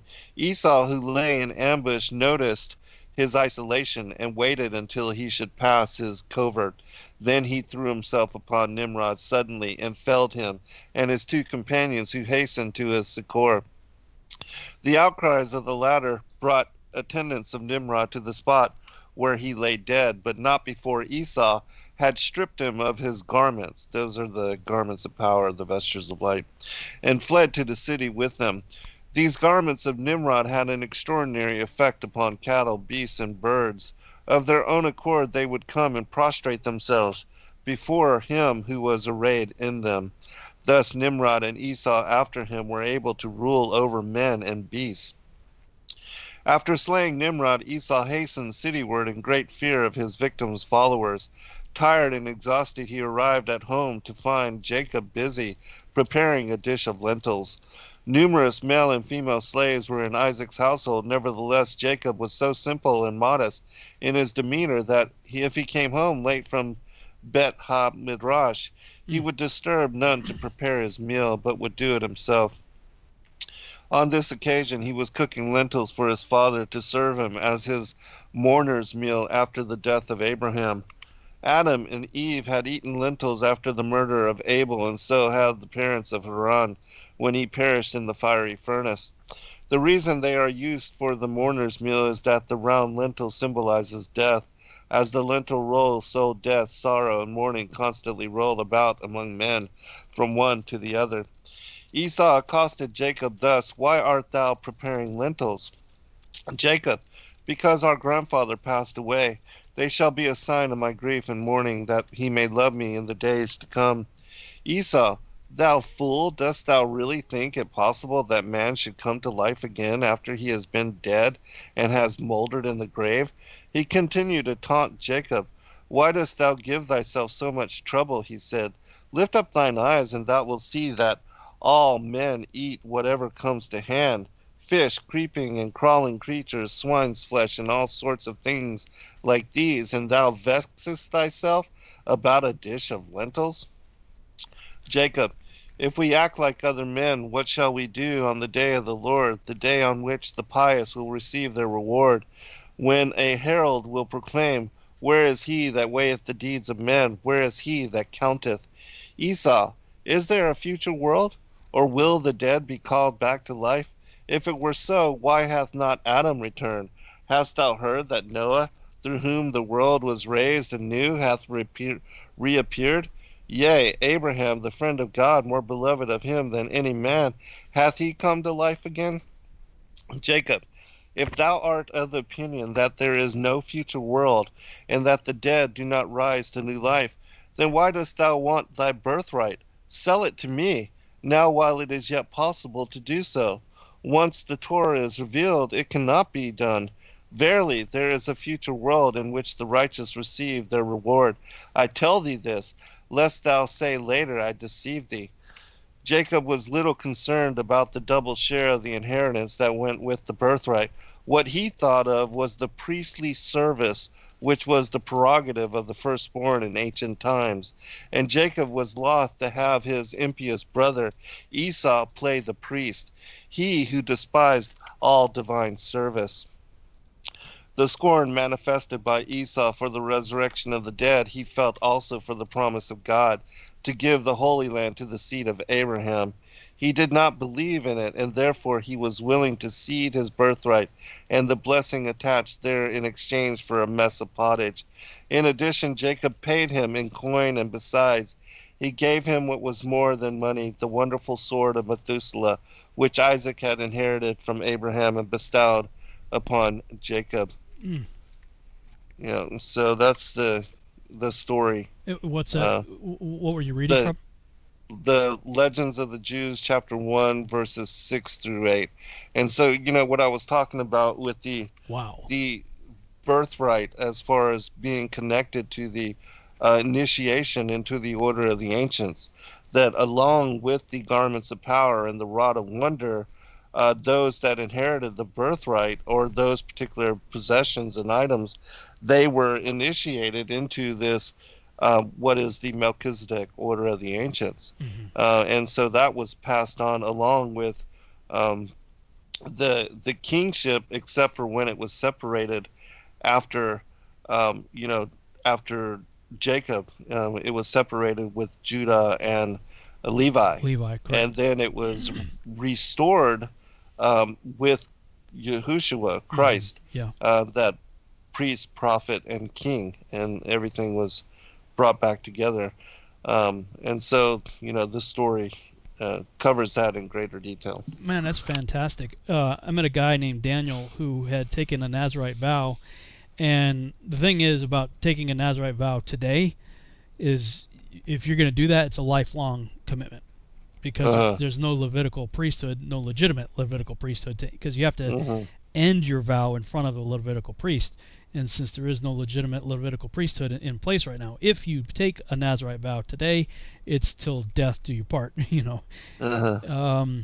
And so, you know, his hair has gotten quite lengthy, and he sold everything, and he and his wife, they live purely on faith and the good graces of others, taking them in, and you know, Yahuwah provides all of their needs in that way. And usually whenever a family takes him in, you know, he ministers to them until, you know, such time as, you know, it's time for him to leave and go someplace else. Well, he was staying with a guy that was leading these Torah studies when we first got into it, and he had made this chart up that was very detailed. Like his whole thing was trying to understand the Melchizedek order, because we see in Hebrews that Yeshua is in the order of Melchizedek. It's an order, and so many people think the way it's written in the book of Hebrews, that who has no father or mother, that it has to be Yeshua that Abraham met with at the end of the Genesis 14 war, which is a war of giants. The Genesis 14 war, Josephus tells you point blank, this is a war of giants. I've got a timeline chart up on the screen for people that I made a while back. Again, I need to put it in a timeline so I can kind of wrap my head around everything. But 5 kings of giants versus 4 kings of giants, and the 4 kings beat the 5 kings, chased them into the slime pits that after the destruction of Sodom and Gomorrah, that's that area right there. And I became convinced, and I talked to both Dr. Aaron Judkins as well as Dr. Judd Burton, and said, guys, take a look at my research here and tell me what you think. Kind of go in behind me and poke holes in my theory if you can. And they thought that I was right on target, and I was saying that I think the greatest archaeological find of all time is waiting for us at the Dead Sea, in the area where the 5 kings were, basically fell into like quicksand, right. And with all that bitumen, salt, and everything, they're probably very well preserved. I'm thinking there's a massive archaeological dig waiting for us there with these armies of giants. They're like the La Brea tar pits. Yeah, exactly. And Judd Burton's like, yeah, man, I think you're right. In fact, he was gonna, when I went to Cape Town and Pretoria, the host that brought us, Sheila and I, to Pretoria, South Africa, he wanted to, at one point, he wanted to fund it, but Judd wasn't able to really make that happen, at least not at the time. Because he had connections in Israel. You can't just go dig in there. I mean, you got to get all kinds of permissions and permits and stuff with the nation of Israel. But at any rate, after that war, we know that the Kedar Laomer, who was like the right-hand man general patent to Amraphel, who was Nimrod, yes, they took Lot and his family as spoils of war, and that's where Abraham's like, no, I don't think so. And forget Gerard Butler, right? We got 300. Right, 317. 318 with Abram and his buddies there, and Abram partnered up with Mamre, Anar, and Eshcol, who were, best I could tell, were good giants, Amorite giants who helped Abram to get Lot back. But anyway, it's after that war that he comes back and he has this conversation with Melchizedek. And many people, because of the book of Hebrews, the way it's written, think, well, with no father and mother, it's got to be Yeshua. Well, Yeshua had both a father and a mother. Yahuwah is the father and Mary's the mother. So, but they're saying, well, because Yeshua was in the beginning with God, he was the word that was with God and was God and all that Melchizedek must have been him. And I'm like, well, if you go that route, then you have to believe that Yeshua ruled and reigned on earth as a physical person for an extended period of time over extended plots of land before his advent, birth of Mary. And I'm like, no, Joshua tells you point blank that Shem was the Melchizedek at that time. Right. And Daniel, that guy that took the Nazarite vow, he had all these charts and everything. I remember we had this long hallway, and he pulled out this chart, and he had all this detailed stuff on there. But the reason Hebrews is written the way it is because Adam was the first one, and he had no father or mother. He was dirt, right? And of course then it gets passed down, and it was always to go to the firstborn son, but it never did because there's always some kind of issue. Something always came up, and that's why one of the other reasons why Yeshua is referred to as the firstborn of many. And I'm of the opinion that because, and I've heard some interesting research regarding Yeshua's ancestry because of Mary being a cousin to Elizabeth and John the Baptist being the legitimate high priest of, I think it's the Zadok order, I think. At any rate, John the Baptist was the legitimate high priest, which means he had to have traced back to Levi. So if Elizabeth's family traces back to Levi and Mary's a cousin to Elizabeth, then Yeshua had not only blood ties to Judah, but he would have also had blood ties to Aaron. to Levi, Aaron.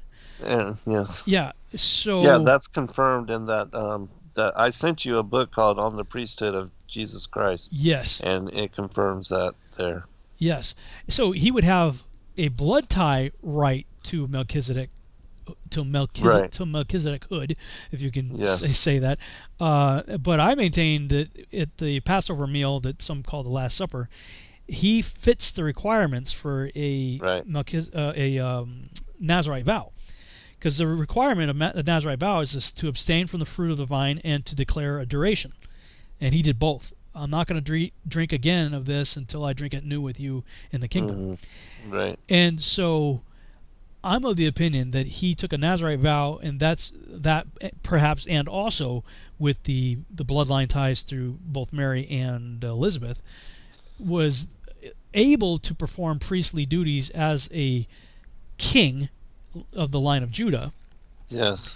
But also a priest. So he, as you said, it was the Melchizedek started with Adam, went all the way through to Jacob, and then was split with the kingship going to Judah and the priesthood going to Levi, and that's not reunited again until we get to Yeshua. Exactly. In the order of Melchizedek. That's right. So, but now you're adding another whole element to all of this with this sword of power and all this stuff. It makes me think, okay, wait a minute. Like, whatever happened to that sword? And is this maybe something that is Yeshua going to be wielding this sword? I don't know. I've only seen 2 mentions of it in all of the manuscripts I've ever read. So wow. But yeah, I would love to learn more about that. But you know, the whole thing of the garments of power and the rod of wonder, that was all so exciting for me to put and piece that story together.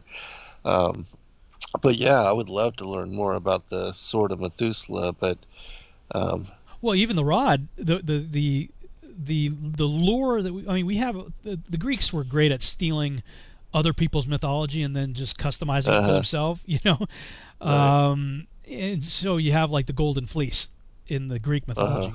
And you look at the golden fleece thing, and Excalibur. That's what I was going to say. The Excalibur story about the sword in the stone was long predated by the story of Moses and the staff in the stone, and he was only one. And of course, you got Thor and the hammer that only the righteous, pure-hearted can lift. And it makes you think, maybe all this actually does have some sort of legitimacy going back to more of a Hebrew roots side of things. Mm-hmm. Right.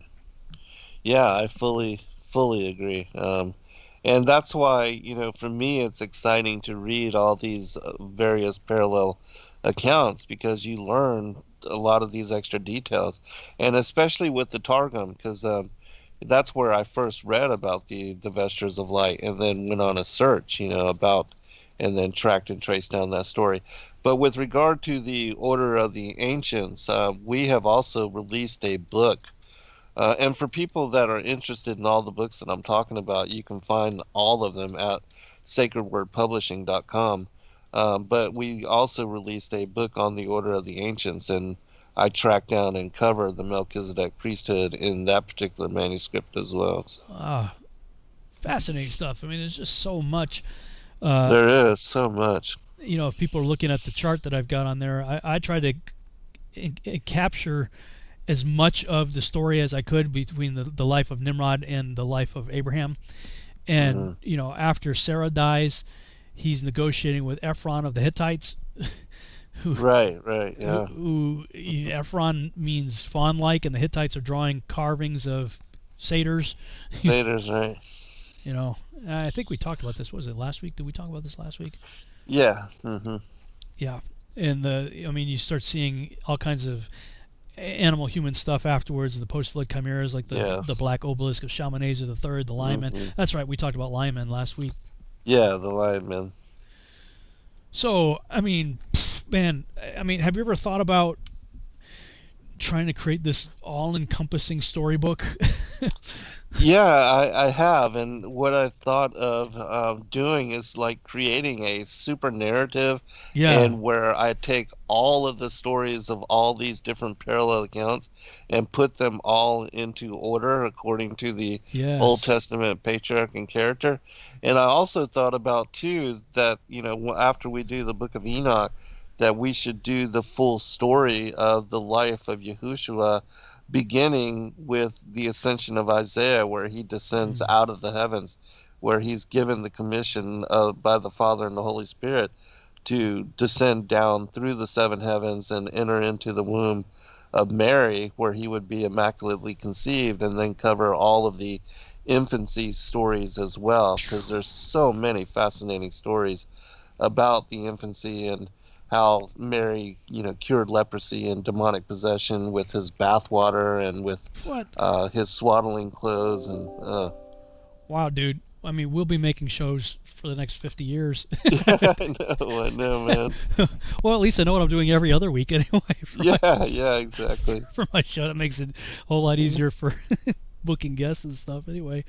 Not have to worry about that. Well, there's so much interesting information, and like if we ever get through what we're doing with the whole Genesis Revisited narrative, and if we ever did like a New Testament type of thing and bring the fullness of the story of Christ out, oh my goodness. Because, we just, in our digital book readers club, where we meet every Saturday and read with a group of people, our last manuscript that we went through, the book, was the Yahushua Christ, the infancy, early childhood, and lost years. And everybody loved doing that study. It's deeply moving. I mean, reading the infancy gospels, it will bring you to tears, because you're literally studying, and how he knew, even told the story about how, the thief that had spared Joseph and Mary and given them safe passage through a part where they used to all burglar, and he told his mother that this would be the thief that would die on the cross with me when. Wow.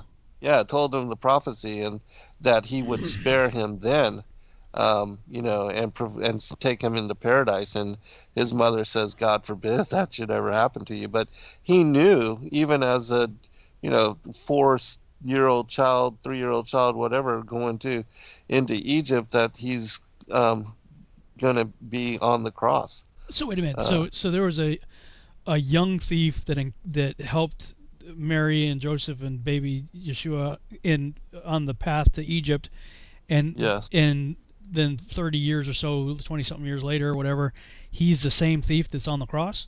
Yeah, actually, both of them, the two thieves that end up on the cross with him, he bribes the other thief to allow them to go through, and gives him all of his possessions that he had stolen over that week, so that he wouldn't wake up the rest of the brigands, and to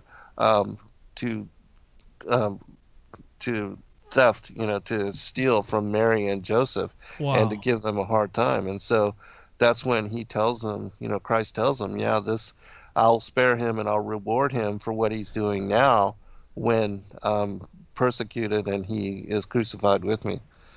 Wow. The stories are amazing. People are asking, do you believe the infancy gospels are true?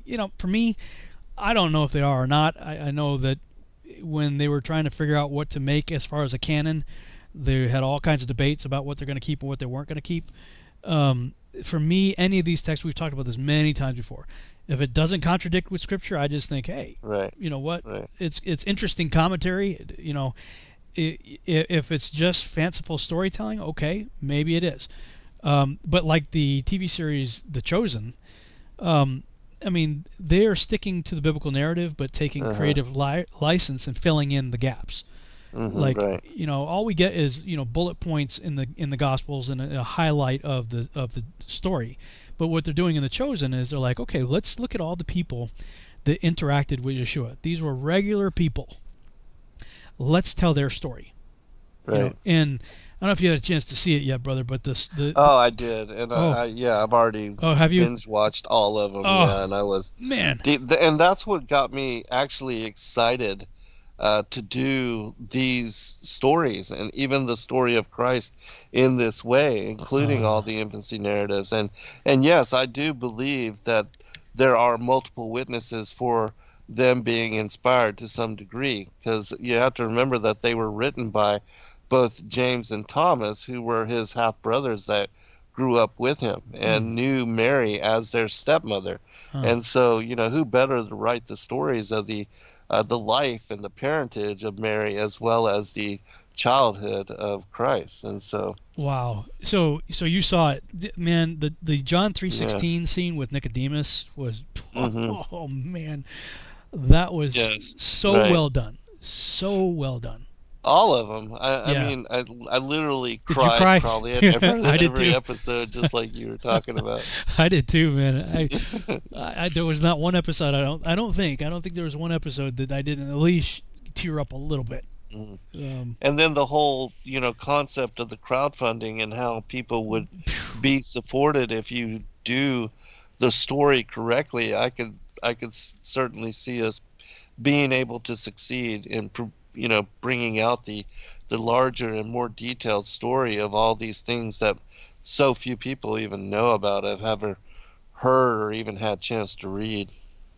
Well, exactly. And I mean, that's exactly what I'm trying to do at Seed is tell. I mean, they're telling a very small story. It's the story of the people that interacted with Jesus during his ministry. Okay, that's a very small story in the grand scheme of things.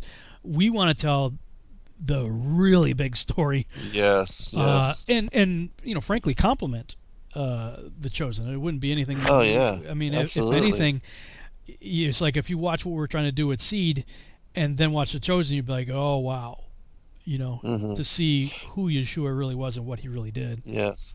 Yeah, one last thing with regard to, because in the gospel there's only one story, where he was found in the temple teaching the rabbis and the men of wisdom.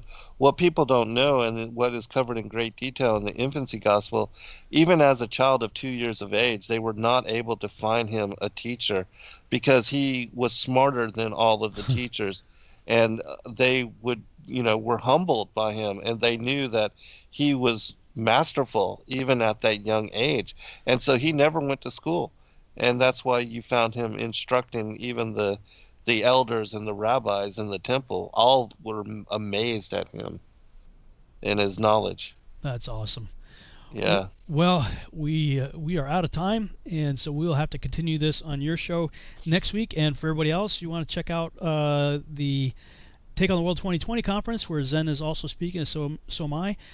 Go to Celebrate Truth, Robbie Davidson's YouTube channel, and that'll be streaming for the next couple of days. All right, man. Have a good one. All right. Be blessed. Good night, all. Good night, everybody.